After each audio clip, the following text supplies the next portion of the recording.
जाबावगोन बियो जाखाला मोनसे दुखुनांथाव रादाब आथिखालाव जात्रा गान फुथुला गान एकटिनिया गान बायदिफोरा जोंनि समाजनिफ्राय लासैनो गोमालांजोबबाय आरो जात्रा गान फुथुला गान एकटिनिया गान बायदिनि गोबां आखा-फाखा फावगिरिफोराबो लासैनो गोमालांजोबबाय आरो गोबाङानो बैसोजों लोगोसे देहायारि जेंनाजों भुगिनानै दङ।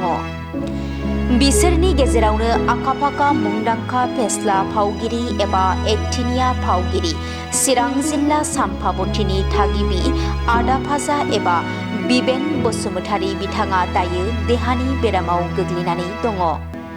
1991 मायथाइनिफ्राय बर' हारिनि हारिमुखौ फोथांनानै लाखिबोनाय गाव हारसिंनो राजा रानि बान्दा सान्थ्रि गाहाय बायदि बायदि आखुनि फाव दिन्थिनानै बयखौबो मिनिहोनो हाग्रा मुंदांखा फेस्ला फावगिरि एबा एकटिनिया फावगिरि आदा फाजाया बेरामाव गोग्लैनानै दङ।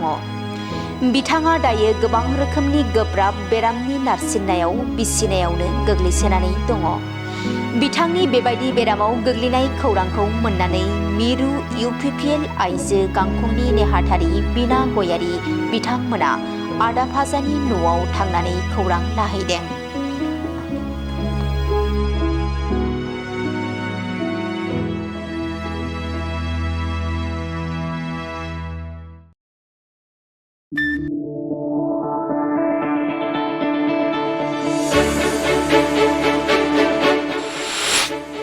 मोनसे गोजोनथाव फोसावथाय क'क्राझार सहरनि कदमतला जेडि र'ड फाग्लाबाबा मन्दिरनि साखाथियाव थानाय फर्चुना हन्डा श'रुमआ नोंथांमोननि थाखाय लानानै फैदों मोजांथार खाबु।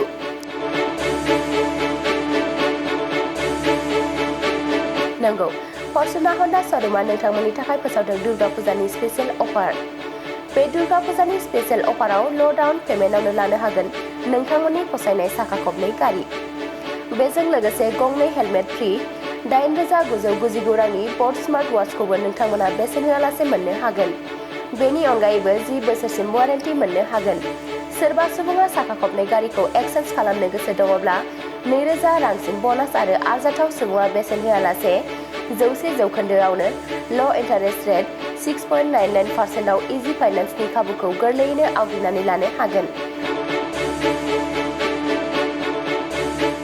मख'नो गोनांदि बे स्पेशेल अफारा फैगौ 1 अक्ट'बरनिफ्राय जागायनानै फैगौ 31 अक्ट'बरसिम सोलिगोन। जुदि नोंथांमोना फर्चुना हन्डा श'रुमनि बे मोजांथार खाबुफोरखौ लानो गोसो दङब्ला 6900198490 एबा 6900198491 आव फोनांजाब खालामनानै सोनार लाहरनो हागोन।